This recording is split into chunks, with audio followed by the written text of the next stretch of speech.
Magandang buhay mga bata! Teacher Alma is here to teach you about Venn Diagram. In this video, you will be able to learn the following. First, what is a Venn diagram as used in mathematics? And number 2, what is the use of Venn diagram in writing set notation formula? But before we proceed in our topic, can you guess the name of the person in the picture? I will give you 3 seconds. 1, 2, 3. Okay, time's up. You don't know him? Okay. I will give you some clue. Clue number 1. He is an English mathematician, logician, philosopher, and he also introduced the Venn diagram. So, that is clue number 1. Did you already knew him? Oh, not yet? Okay, here is clue number 2. The jumbled letters of his first name. Just arrange it and you will know who is in the picture. Can you already guess his name? Okay, who is he? Very good. He is John Venn. He is an English mathematician, logician, philosopher, and he also introduced the Venn diagram. But what is a Venn diagram?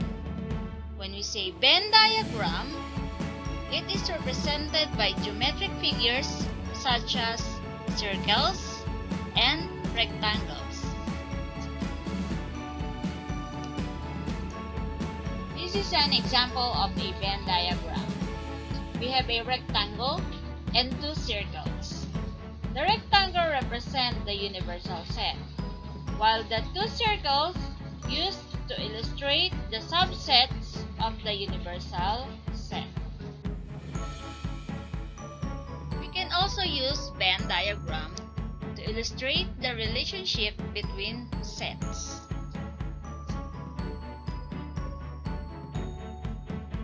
It is also used to analyze known information obtained from surveys, data reports, and tables. We can also use Venn diagram in other areas of mathematics, such as counting, probability, and logic. Since you already know what is a Venn diagram, here are some Venn diagrams and their corresponding set notation formula.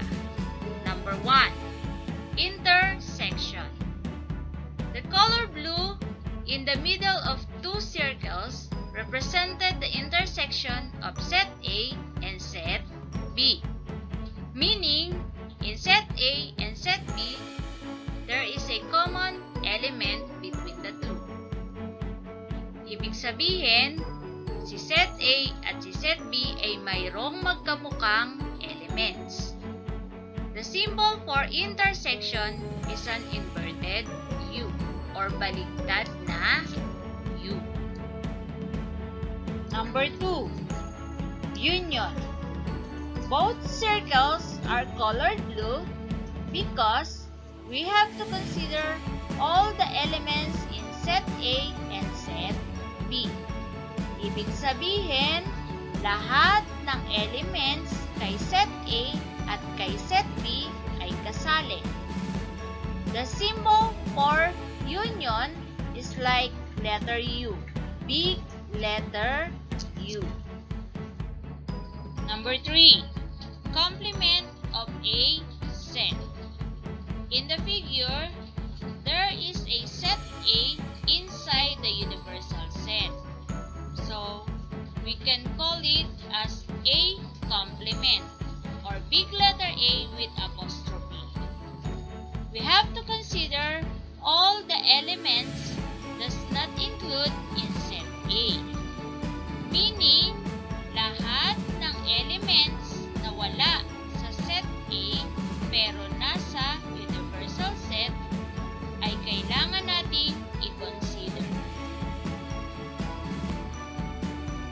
Number 4, any elements does not include in set A and set B, or we can call it as A union B complement. The colored blue or the shaded portion in the figure is outside the two circles because we have to consider all the elements does not belong in set A or set B. Or ibig sabihin, in Tagalog, lahat ng elements na wala sa set A at set B pero nasa universal set ay i-consider. Number 5, the last one. Any elements does not include to both A and B, or A intersection B complement. If you notice in the figure, the portion of two circles are also colored blue because we have to consider all the elements except the elements belong to the intersection of set A and set B. Ibig sabihin, lahat ng elements na wala sa intersection ng set A at set B ay kasali. Okay, let's see if you learn something. Let's try this. Give the set notation to describe the shaded region or the colored green. Write your answers on a sheet of paper. I will give you 5 seconds in each number. So this is number 1.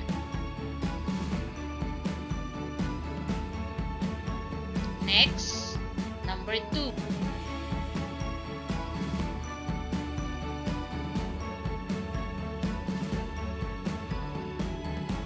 Next, number 3.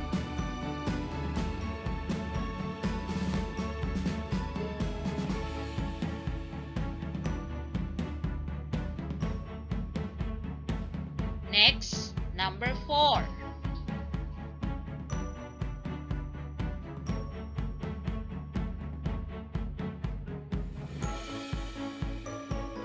And the last number is number 5.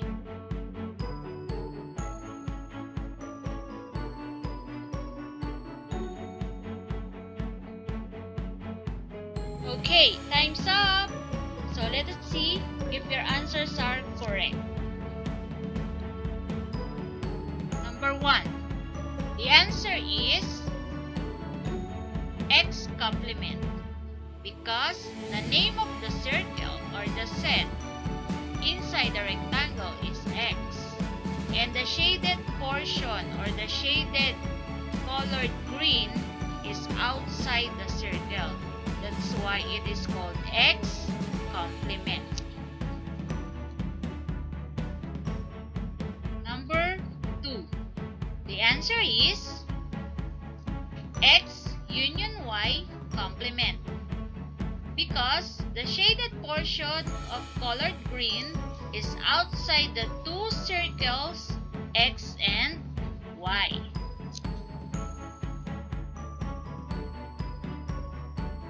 Next, number 3. The answer is X intersection Y complement because the shaded portion does not include the intersection of X and Y, which is the colored white at the middle of the two circles. Number 4. The answer is X intersection Y because the shaded green or the shaded portion is the overlapping of the circles X and Y or the intersection of X and Y.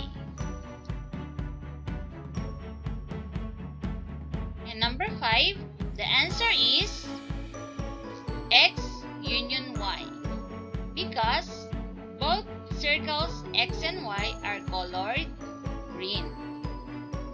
Did you get 5 correct answers? Great!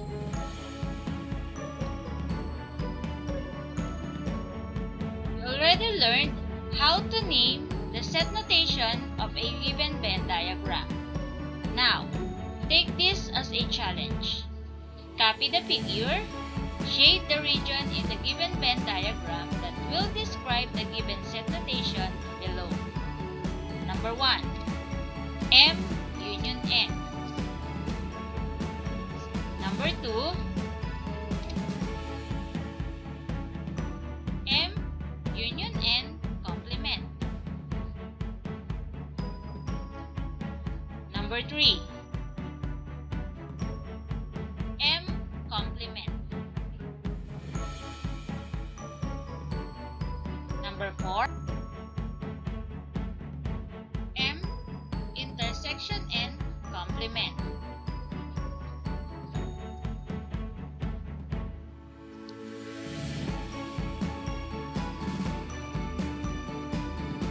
Before we end this video, just remember the following. John Venn is an English mathematician who introduced Venn diagram. Venn diagram uses geometric figures like circles and rectangles to represent the given set. Venn diagram is used to illustrate the relationship between sets. And also, Venn diagram is used to describe the set notation formula like union, intersection, and complement. I hope you learned something on my video. This is Teacher Alma. Thank you for watching. See you next time.